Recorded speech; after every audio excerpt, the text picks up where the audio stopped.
भाद्र पूर्णिमा है। 7 सितंबर रविवार भाद्र पूर्णिमा है और चंद्र ग्रहण का महापर्व भी है। सूतक कल दोपहर 12:57 से सूतक आरंभ हो जाएगा।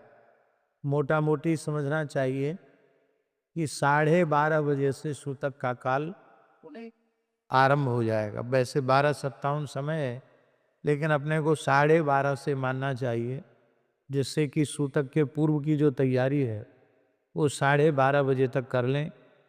अपनी शिखा में कुशा धारण कर लें, जो भी सूखा सामान है उसमें कुशा डाल दें, अन्न है उसमें कुशा डाल दें और सूतक के काल में जो रुग्ण हैं उन रुग्ण को रोगियों को फल जल आदि ले सकते हैं, अन्न नहीं लेना चाहिए।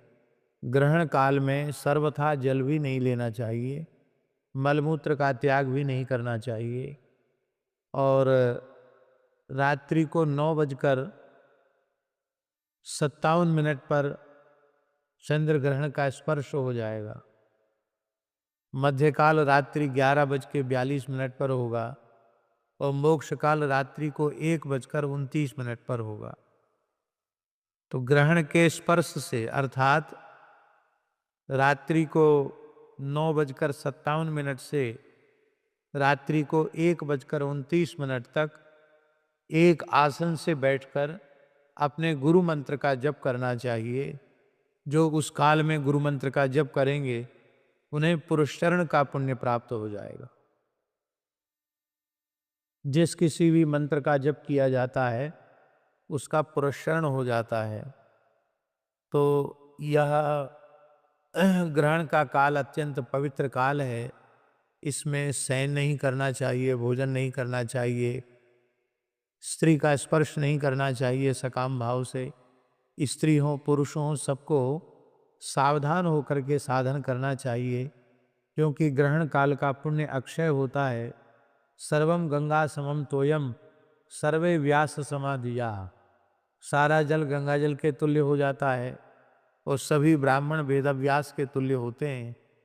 इसलिए स्पर्श के काल में पूरा सिर से स्नान करना और मोक्ष के काल में सिर से स्नान करना, आवश्यक हो तो मध्य में भी स्नान किया जा सकता है।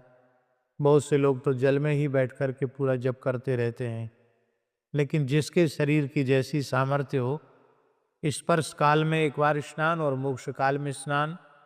मोक्ष काल के बाद फिर लगभग 1:29 पर मोक्ष काल है, तो स्नान करते करते 2-2:30 बज जाएगा।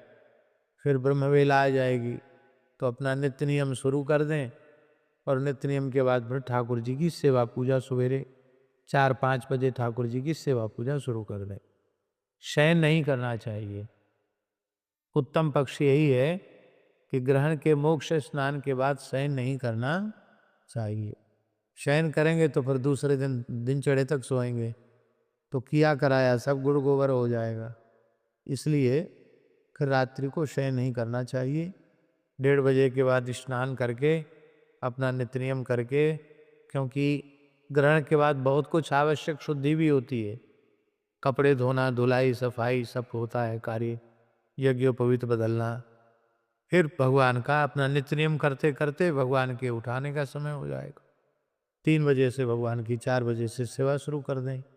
प्रेम से भगवान की सेवा करें। जिनको आवश्यक हो शरीर की दृष्टि से वो दिन में मध्याह्न में 1 घंटे 1.5 घंटे सो लें, पर्याप्त है। तो ये ग्रहण का काल व्यर्थ नहीं करना चाहिए, ग्रहण की सूचना।